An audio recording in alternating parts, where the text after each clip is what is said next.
Morning students. तो आज हम चैप्टर 7 ट्रायंगल जो है वो स्टार्ट कर रहे हैं।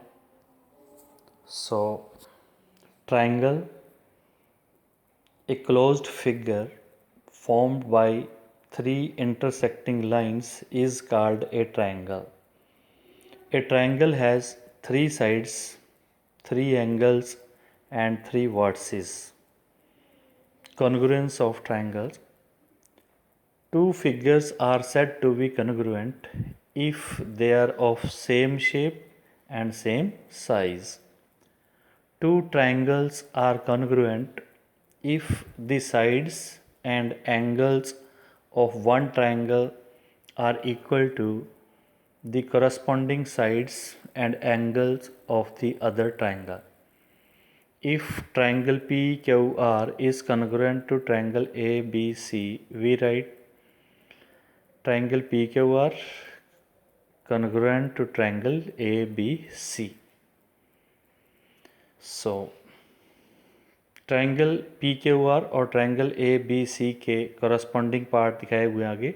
पी क्यू का कॉरस्पॉन्डिंग पार्ट क्या आएगा? ए बी का corresponding part P Q, Q R का कॉरस्पॉन्डिंग पार्ट बी सी का corresponding part Q R P का कॉरस्पॉन्डिंग पार्ट सी ए और सी ए का corresponding part R P, and P corresponds to A, Q corresponds to B and R corresponds to C.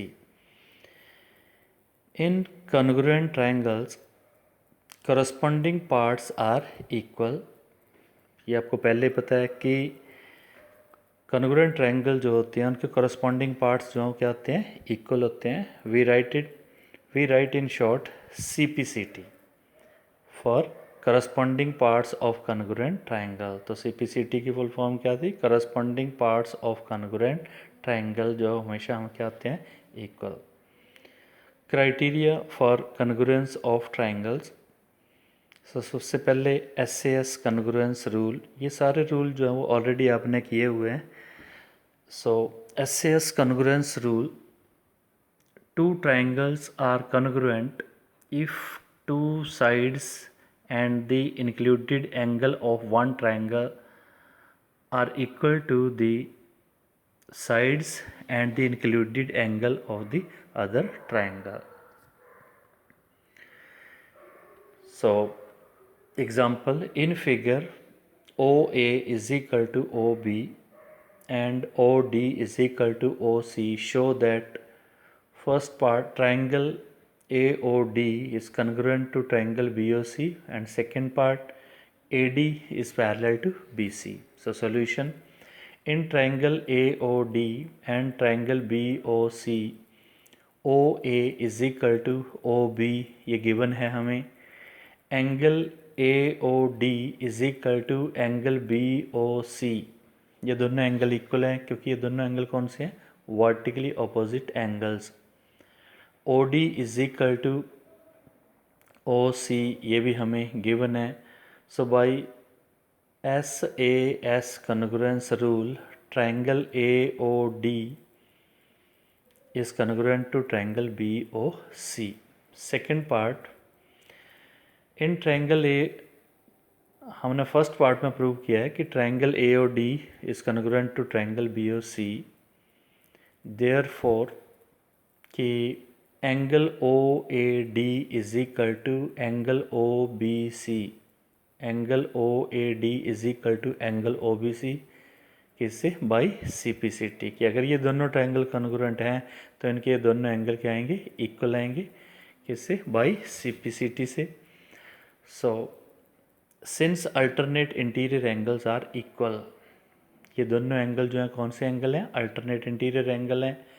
और अगर alternate interior angles equal हों तो वो लाइनें क्या होती हैं? Parallel. So since alternate interior angles are equal, therefore AD is parallel to BC। Next, angle side angle congruence rule, two triangles are congruent if two angles and the included side of one triangle are equal to 2 angles and the included side of the other triangle. तो ये कौन सा rule है हमारे पास? Angle side angle.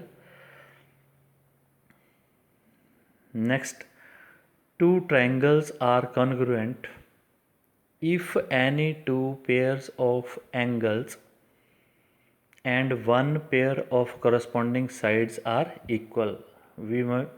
We may call it as the angle side congruence rule. Next example, line segment AB is parallel to another line segment CD. O is the midpoint of AD. Show that first part triangle AOB is congruent to triangle DOC and second part O is the midpoint of BC. So solution, first part, in triangle AOB and triangle DOC, angle ABO is equal to angle DCO. कौन से angle है ये? Alternate interior angle हैं, इसलिए ये equal हैं। Second step में angle A O B is equal to angle D O C, ये भी एंगल इक्वल है। क्यों? क्योंकि ये कौन से एंगल हैं? Vertically opposite angle. And then O A is equal to O D, ये हमें गिवन है क्वेश्चन में। So therefore triangle AOB is congruent to triangle DOC by angle side congruence rule. Second part कि OB is equal to OC, किससे?